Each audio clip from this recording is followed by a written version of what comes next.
الصلاة خير من النوم۔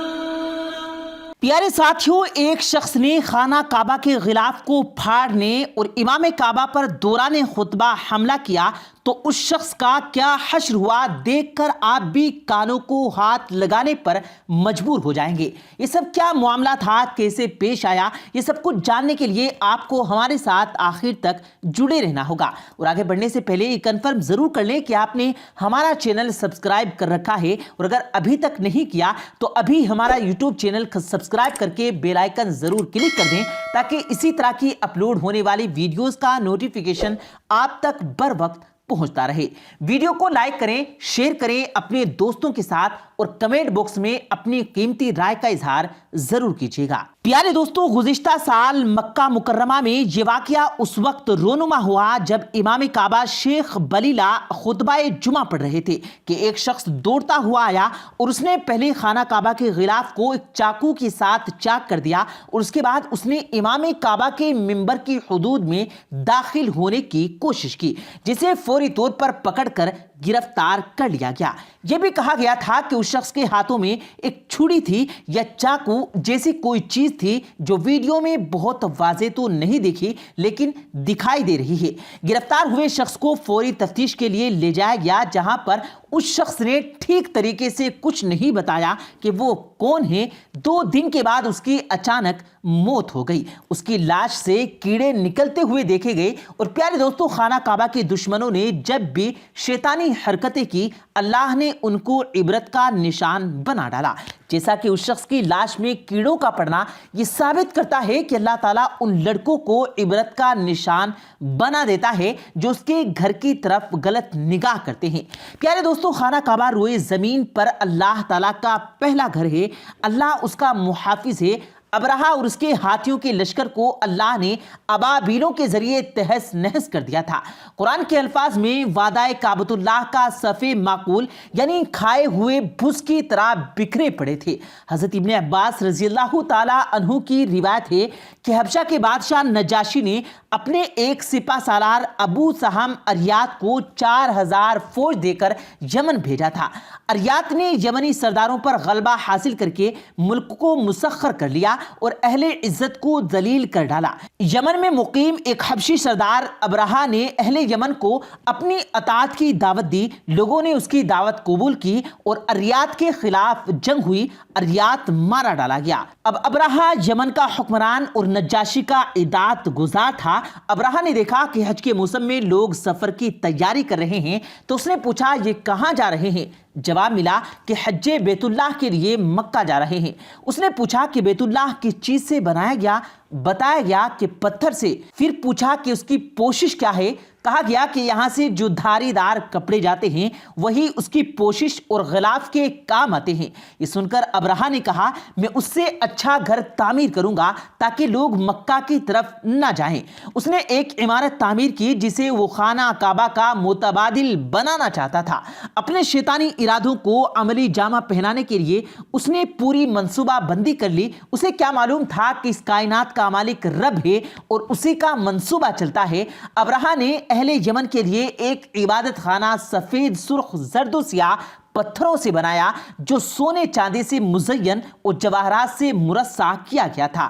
اسی میں کئی دروازے رکھے گئے جن میں سونے کی تختیاں اور زرین گل میخیں جڑی گئی تھی۔ بیچ میں ہیرے جواہرات بھی لگائے گئے جن میں سرخ رنگ کا بڑا سا پیش قیمت یاقوت بھی لگایا ہوا تھا۔ قیمتی ریشم کا غلاف اس عمارت پر ڈالا گیا۔ مقام مندل کا ہود جو خوشبو کے لیے مشہور تھا اسے لوہان کے ساتھ ملا کر سلگایا جاتا تھا کہ عمارت کا ماحول معطر رہے۔ لوگوں کو اس نو تعمیر شدہ معبد کا حج کرنے کا سرکاری حکم جاری کیا گیا۔ کئی قبائل چند سالوں تک اس جعلی کعبے کا حج کرتے رہے۔ یہ قدم شیطانی کی سوچوں کا غماز تھا اور شیطان اس صورتحال پر خوش تھا۔ یمن کی عرب اس عمارت کی طرف آنے سے گریز اور بیت اللہ کی طرف سفر کرنے میں خوشی محسوس کرتے تھے۔ وہ اس عمارت سے نفرت کرتے تھے۔ بنو خصام کے ایک نوجوان کے دل میں بیت اللہ شریف کی محبت اور اس کلیسا سے شدید نفرت تھی۔ ایک اندھیری رات اور خاموش رات کو وہ اٹھا اور نجاست و غلاظت اٹھا لایا۔ پھر اس نے سوما کی عمارت کو اس سے آلودہ کر دیا اور اس کے اندر بھی گندگی ڈال دی۔ خانہ کعبہ کی محبت اس عمل کی بنیاد تھی۔ ابرہہ کو جب اس کی اطلاع ملی تو سخت غصے میں کہنے لگا، کسی عربی نے اپنے آباء و اجداد کی گھر کی محبت میں یہ حرکت کر ڈالی۔ میں اس کی عقیدت کے مرکز کو ڈھا دوں گا تاکہ نہ رہے بانس نہ بجے بانسری۔ ابرہہ نے اس واقعے کی اطلاع شاہ حبشہ کو دی اور درخواست کی کہ اپنا وہ ہاتھی جس کا نام محمود تھا بھیج دے۔ یہ ہاتھی جسامت اور قوت کے لحاظ سے بے نظیر تھا۔ نجاشی نے ابرہہ کی درخواست قبول کر کے یہ ہاتھی یمن کی طرف روانہ کر دیا۔ ابرہہ مکہ پر چڑھائی کے لیے فوج لے کر نکلا جس میں ہزاروں کا لشکر اور 13 ہاتھی تھے۔ کئی عربی مجبوراً اس کے ساتھ ہو لیے۔ انہی میں حمیر کے بادشاہ اور بنو خصام کے رئیس نفیس بن حبیب الخصامی بھی تھے۔ ان دونوں نے ابرہہ کا مقابلہ کیا تھا مگر اس سے شکست کھا لی اور گرفتار ہو گئے۔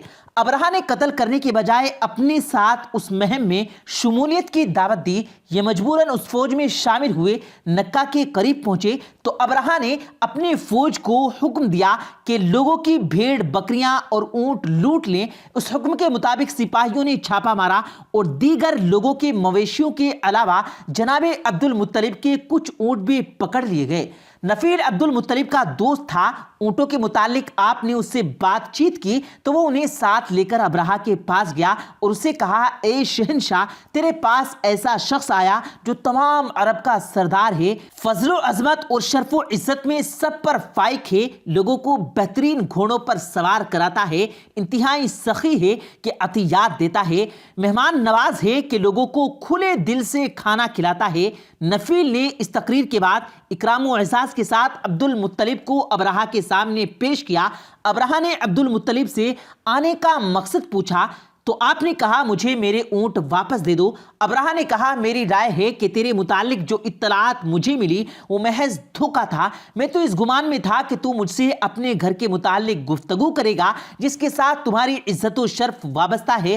عبد المطلب نے جرات مندی سے جواب دیا، مجھے میرے اونٹ واپس دے دے، بیت اللہ کے ساتھ جو چاہے کر، کیونکہ اس گھر کا ایک ہی پروردگار ہے، وہ خود ہی اس کی حفاظت فرمائے گا۔ ابرہہ نے حکم دیا کہ عبد المطلب کے اونٹ واپس دے دیے جائیں۔ اونٹ مل جانے پر آپ نے ان پر نشان لگا دیے اور ان کو قربانی کے لیے مختص کر کے حدود حرم میں چھوڑ دیا گیا کہ انہیں دشمن پکڑیں گے تو پروردگار حرم ان سے انتقام لے لے گا۔ ابرہہ سے ملاقات کے بعد عبد المطلب کوہ ہیرا پر چڑھ گئے۔ عمر بن آئے مخزومی، متام بن عدی اور ابو مسعود ثقفی بھی ساتھ تھے۔ واقعہ ابرہہ کی اہمیت اپنی جگہ معجزے کے طور پر یوں بھی تاریخ میں مسلم ہے، لیکن اس کی اصل اہمیت یہ ہے کہ اس واقعے سے اللہ تبارک و تعالیٰ نے پوری دنیا پر واضح کر دیا کہ بیت اللہ کا نگہبان و محافظ خود خالق کائنات ہے۔ عبد المطلب اور دوسرے سرداروں نے خانہ کعبہ کے غلاف سے لپٹ کر ایک اللہ سے اپنے اور خانہ کعبہ کی حفاظت کے لیے گڑ گڑا کر دعائیں بھی کی، جن کا تذکرہ کتب سیرت میں تفصیلاً آیا ہے۔ مفسرین نے بھی سورہ فیل کی تفسیر میں مکمل تفصیلات لکھی ہیں۔ ابرہہ 570 عیسوی میں 60,000 فوج اور 13 ہاتھی لے کر مکہ کی طرف روانہ ہوا تھا۔ وہ طائف کے قریب پہنچا تو بنی ثقیف سمجھ گئے کہ اتنی بڑی طاقت کا وہ مقابلہ نہ کر سکیں گے اور ان کو خطرہ لاحق ہوا کہ ابرہہ ان کے معبود لات کا مندر تباہ کر دے گا۔ طائف کا سردار مسعود ایک وفد لے کر ابرہہ سے ملا اور کہا کہ ہمارا بت کا وہ معبود نہیں جسے آپ ڈھانے آئے ہیں، وہ تو مکہ میں ہے، آپ ہمارے معبد کو چھوڑ دیں، ہم مکہ کا راستہ بتانے کے لیے تمہاری مدد کر دیں گے۔ ابرہہ نے یہ بات قبول کر لی اور بنو ثقیف نے ابو رغال نامی ایک آدمی کو ان کے ساتھ کر دیا۔ جب مکہ 3 کوس دور رہ گیا تو المغص نامی مقام پر پہنچ کر ابو رغال مارا گیا اور عرب مدتوں تک اس کی قبر پر سنگساری کرتے رہے اور بنو ثقیف کو بھی وہ سال ہا سال تک